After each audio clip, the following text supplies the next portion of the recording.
Le pôle d'observation citoyenne électorale POS, qui a déployé 2100 observateurs sur l'ensemble du territoire pour suivre les opérations de vote. Ses responsables étaient cet après-midi face à la presse pour faire le point de leur mission sur le terrain.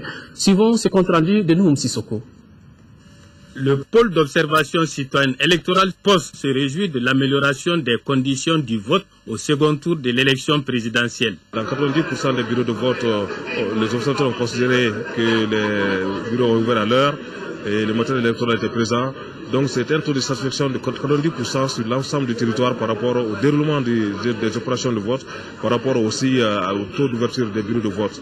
Donc de manière générale, nous avons considéré que les incidents mineurs qui sont intervenus ici et là ne sont pas de nature à mettre en cause le processus. Ce sont 2100 observateurs et 78 superviseurs qui ont travaillé en stratégie fixe et mobile pour remonter les informations à la plateforme du POS. Quand les chambres techniques rassemblaient ces informations, elles les transmettaient à la chambre intermédiaire qui était constituée d'experts analystes, d'experts en genre, d'experts politiques qui étaient chargés de traiter les informations et de remonter au niveau aussi de la chambre politique.